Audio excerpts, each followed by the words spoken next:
I'm Brian Fowler, president of Blind Creek Resources Limited, listed on the TSX Venture Exchange, ticker symbol BCK. Blind Creek is focused in the Yukon, Northwest Territories, and British Columbia. The company's key property is the Blend Project, one of the largest undeveloped lead-zinc-silver deposits in Western Canada, plus plans to advance the recently acquired, fully permitted historic engineer gold mine in the Atlan District of Northwestern BC. Check us out at blindcreekresources.com. You're listening to HowStreet.com radio, available online at TalkDigitalNetwork.com. Welcome to HowStreet.com radio, the online source for market opinions. Here is Jim Goddard. My guest is Hilliard MacBeth, author of the book When the Bubble Burst, Surviving the Canadian Real Estate Crash. He's also a portfolio manager and financial advisor in Edmonton. Welcome back to the show, Hilliard. Nice to be on your show. And Hilliard, how is the new edition of When the Bubble Burst doing? Well, I think it's selling across Canada. I had news from a friend in Toronto saying that there were, in the book publishing industry, they usually order 6 copies. And he said, well, there was only 4 copies left in the store, and one of them was facing out, so that was a good sign, because the booksellers, it's a mystery as to how they decide which ones to face out and which ones to face spine on. But anyway, it's a good sign when they face your book out like that, so people can see it. So it's been selling pretty steadily for more than 3 years now, the first edition and now the second edition. So there's obviously some interest. There's some pretty substantial interest. And speaking of real estate, you were talking about a unique construction crane count and where Toronto places in this national or international count. Yeah, so there's this thing called the RLB Crane Index. They do it all over North America, if not the world. And there's 97 in Toronto, and the next biggest one is about 65 in Seattle.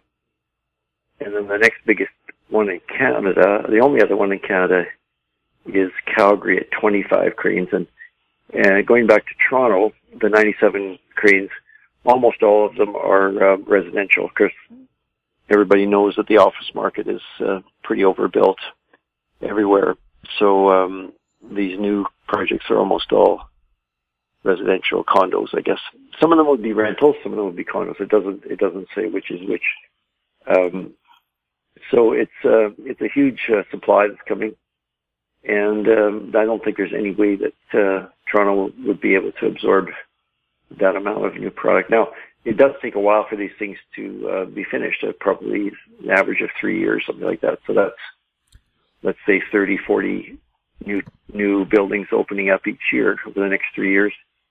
And that's quite a few new condos to sell. Somebody has to sell them, and it's quite a few, because there's also all the existing condos that need to sell. And coincidentally, a report came out today by Altus Group, a consultant to the real estate industry, and they said that sales are down in the high-rise division. They're down 57% from the previous year, and well below the 10-year average. So these new cranes will be bringing on lots of new projects just at the time when sales are plummeting. The worst result actually was the low-rise sales of the single-family homes, which are down, it looks like, I'm just looking here, 61 to 75% drop in single-family home sales, which is amazing because the listings are really, really strong. There's also, in addition to the 97 cranes in Toronto, there's also 400 new projects slated to start construction, although I highly doubt that they all will, but that's the plan right now. Because what happens is developers, they have land, and they realize now that maybe the boom is over or close to the end, and they want to cash in before the slump comes. But now, of course, they're too late, probably. With 97 projects coming on stream over the next 7 years, 3 years, probably, it's too late to start a new project. But that probably won't stop them. So that's how you get these gluts that happen after the bubble bursts, because, you think about it as a developer. You've been working on something for 5-10 years, and you get to a point where there's just so much momentum, you just don't want to put it on hold. It's just too much money's been invested. too much is at stake. There's a whole bunch of workers in the company that need something to do. So people press ahead and just sort of hope that things come back. But after a bubble like this, it takes a lot longer than 1 or 2 years for things to come back. And does it depend on the market as well and how many people move into that city? I know Greater Vancouver can get anywhere from 23 to 45,000 people a year moving in. So it's pretty hard, but does Toronto and do other Canadian cities see that kind of influx of people?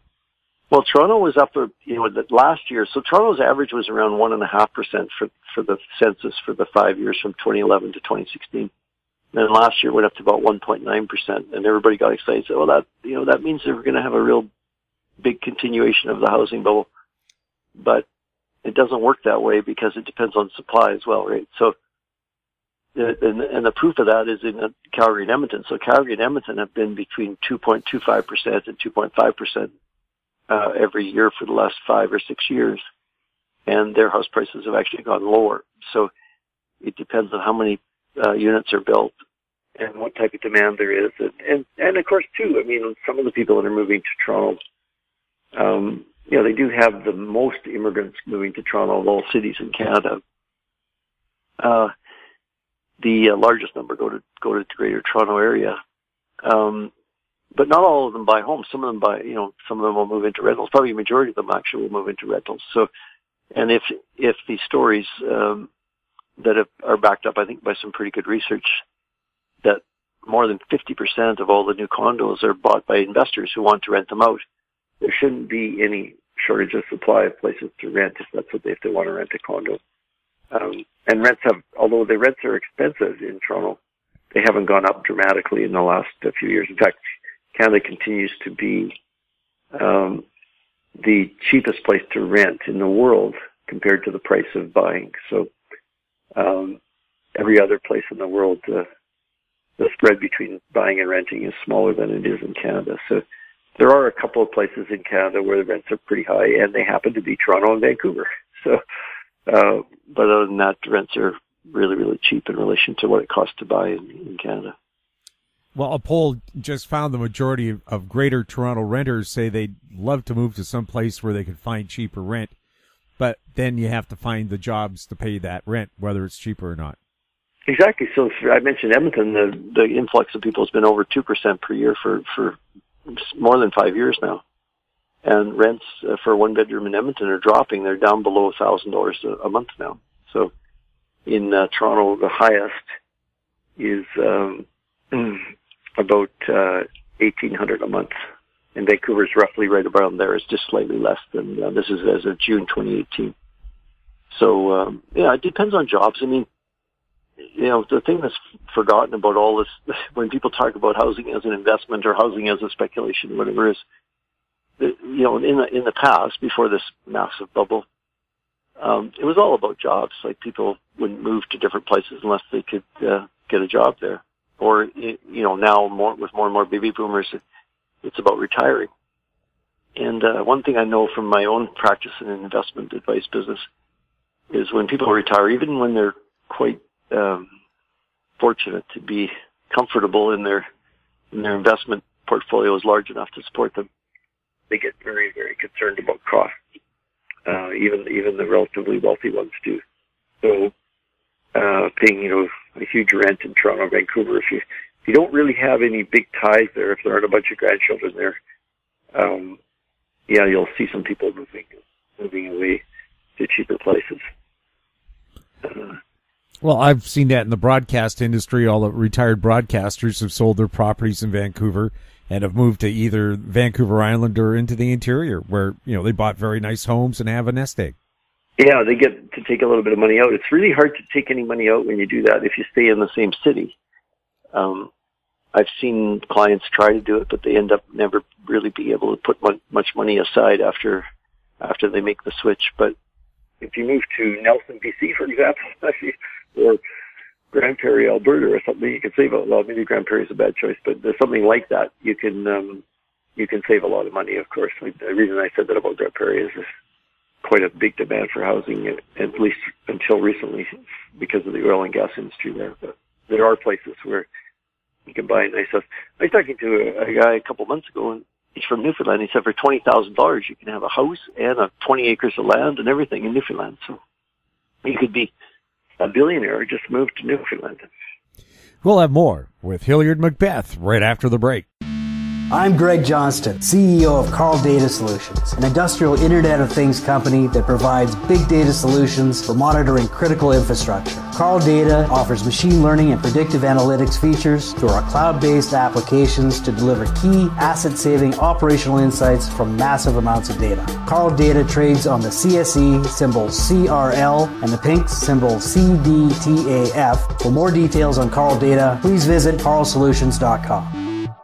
Media recognition from Bloomberg, Reuters, recycling trade publications. Patented process for 100% recovery of critical metals, including cobalt, lithium, nickel, manganese, aluminum. American Manganese is focused on recycling lithium-ion batteries for electric vehicles. American Manganese trades on the TSX Venture, AMY, the US, AMYZF, and Frankfurt 2AM. For more information, visit AmericanManganeseInc.com or phone me, Larry Ray, at 778-574-4444. Welcome back. We're speaking with Hilliard MacBeth. Hilliard, the U.S. and Mexico have now signed a so-called free trade deal. I would just call it a trade deal because we know nothing's free.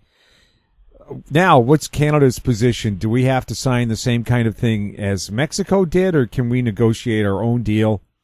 And Heyman says it would be bad for Trump to go bonkers on Canada because he said that would be bad for the U.S.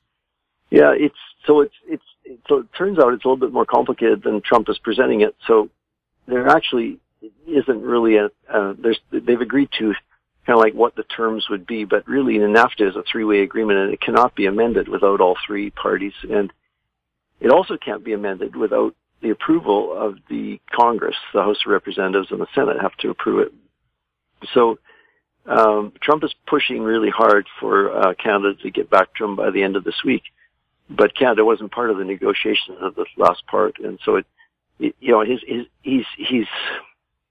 trying to rewrite an agreement and scrap it at the same time, which doesn't really make a lot of sense. And he basically, I think he wants a new agreement, and but he's got an eye on the election, which is in early November, so it's less than 70 days away. So there's no way there's going to be a new NAFTA agreement by November. And then if the composition of the House of Representatives especially changes, which is likely in November, the Democrats need 23 more seats out of 454, I think, to gain the majority. Then all of this will change because he won't be able to get the agreement that he wants. So it's this is a lot of grandstanding, I think, before the election. But so Canada's got a choice, which is kind of neither alternative is very good. They could stand up to him and kind of see if he's bluffing between now and November, or they could agree to what he's talking about now, knowing that it might have to be renegotiated after November. So I imagine they'll probably take the second choice and see what happens. But the guy in Mexico that Trump is negotiating with is not going to be the president after the new president who was just elected in July will take over in the next couple of months. So it's a really odd situation. And for that matter, Trudeau's got an election less than a year away. So all three of the leaders of the countries, are kind of under a bit of a cloud in terms of their future. Might not last more than 12 months from now. For sure, the Mexican guy's gone, and who knows what happens to Trump after November. So it's the provisions that they're asking Mexico, I guess, agreed to. I'm not sure if they did, but it looks like from the reports they did. Basically, water the NAFTA agreement down to where it's almost not worth having it because they're talking about a review process after. Originally, they were going to have it every 5 years. They changed it to 6 years, and then they said it can be renewed for 16 years. Well, but if you got a deadline hanging up over you up to 6 years, you don't really have much of an agreement. And then, of course, the other one is the Chapter 19, which I haven't heard yet whether that's been scrapped. That's the dispute resolution mechanism, and we know from all the softwood tariff disputes that have been launched by the U.S. over the years, that without an independent referee to say who's right and who's wrong on these things, Canada doesn't have a chance with the U.S. in any agreement. So they desperately need that Chapter 19. And in the original NAFTA or the U.S.-Canada-U.S. Free Trade Agreement, Canada walked away because of the lack of a dispute settlement mechanism, because they felt it wasn't even worth having it if they couldn't get that.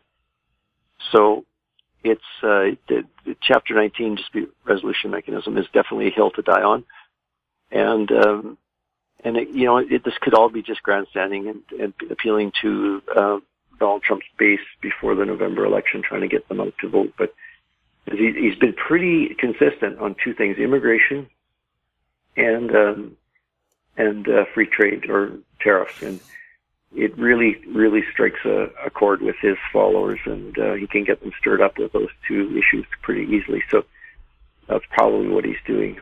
Well, Trump does continually pound on Canadian tariffs on U.S. dairy products. Yeah, and the tariff thing, the dairy thing, we do have a marketing board situation with dairy, which is majority of it's in Quebec. And none of the Canadian politicians, as far as I know, except maybe Maxime Bernier, are willing to scrap that. But it's not really fair to single that out, because Trump just announced a huge subsidy program for soybean people because his tariffs on China generated retaliation from China, which hit soybeans, and now all the soybean producers are in dire straits. Because they can't sell their soybeans to China, so at least not at a profit. So the government of the U.S. is going to give a $4.7 billion subsidy to the soybean, and they probably, you're talking just a few thousand people. It's a very large amount of money. So the fact that Canada protects its dairy people is no different from a lot of the things that the U.S. does and the EU does, and so that's why these trade negotiations are so complicated, because everybody's got their own little idiosyncrasies that they don't want to give up on. Well, also, you don't want to give up your domestic food production, because that leaves you so vulnerable to future trade disputes where they'll just cut off your food. That's a good point. It's you want to keep even if it's not as efficient as the U.S. industry, maybe you want to keep domestic industry in that, because I actually, interesting you should mention that. I just read a report that Japan is the worst in the world. They only produce 40% of their own food. So the Japanese would be the most vulnerable in the world in terms of if people started, for whatever reason, climate change or something, they started hoarding their food for themselves and not being willing to export it anymore. Japan would be vulnerable. Canada would, on the other hand, be a big winner, because we got lots of excess food.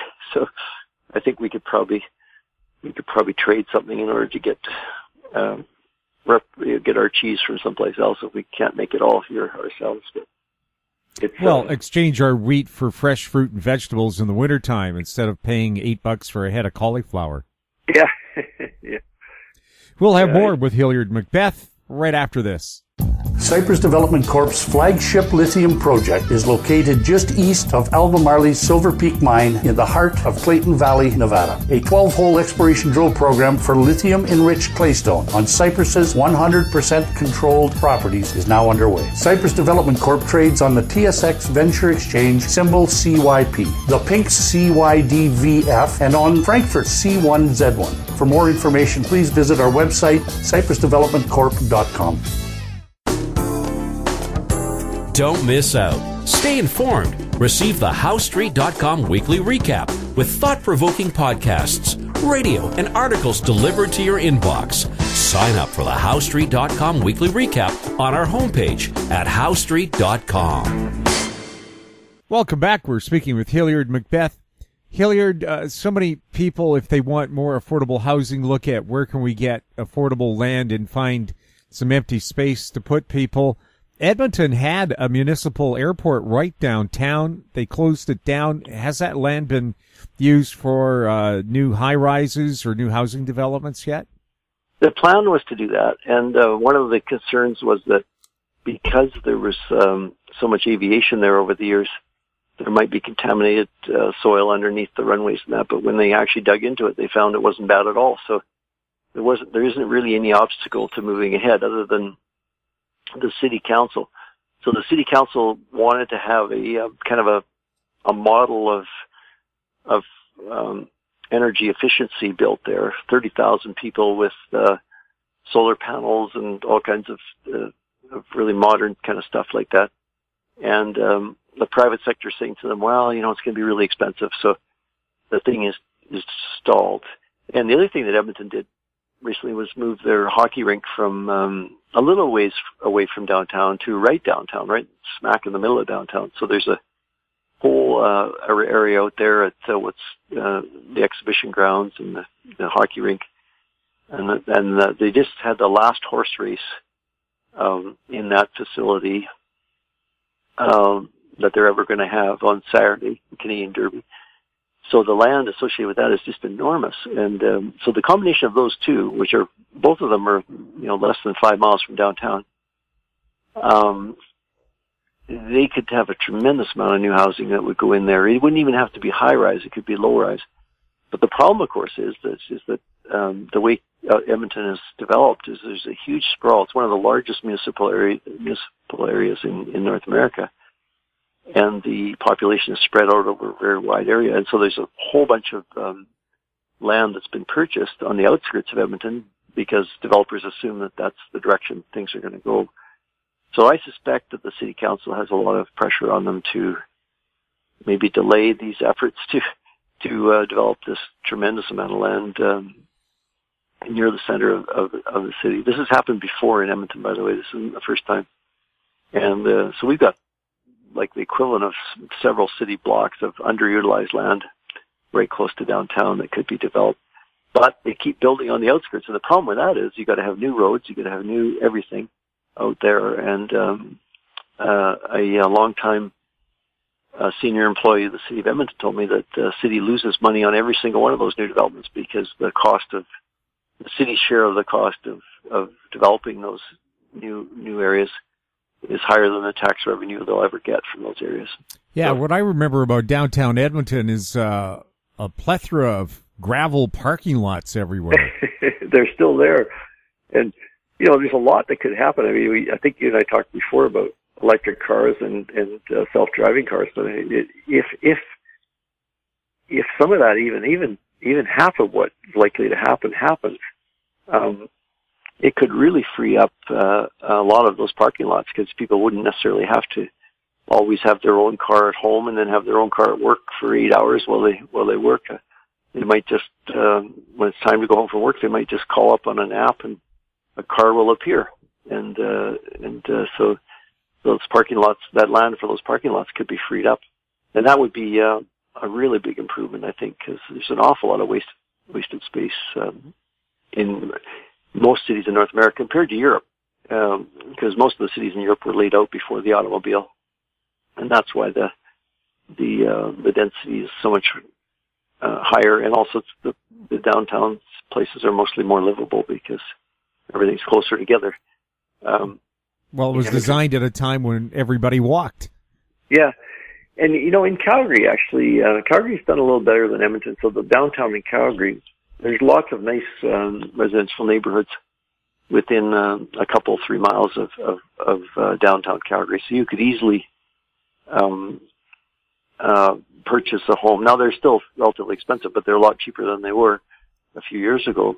And walk to work every day and living in Calgary. It would be pretty much impossible to do that in Edmonton. And I'm assuming probably in Vancouver, there's no single family homes within walking distance of downtown. But in Calgary, you could do it. And so, I talked to, people I know in Toronto. I say, you should move your head office of your company to Calgary. You could get all this, you could sell your $3 million home in Toronto and buy a $1 million home in Calgary and walk to work.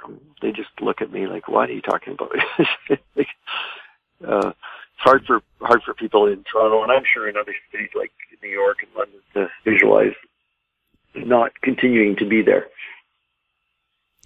Hilliard, thank you so much for chatting with us. Nice to talk to you again. My guest has been Hilliard MacBeth, author of the book When the Bubble Burst, Surviving the Canadian Real Estate Crash. His website, macbethgroup.com. You're listening to HowStreet.com radio. Find us on Twitter at HowStreet. Our YouTube channel is Talk Digital Network. Questions for the show or our guests can be sent to info@HowStreet.com. I'm Jim Goddard. Thanks for listening. Comments made on HowStreet.com radio are an expression of opinion only and should not be construed in any matter whatsoever as recommendations to buy or sell any financial instrument at any time. Available online at TalkDigitalNetwork.com. HowStreet.com radio is a production of HowStreet Media Incorporated.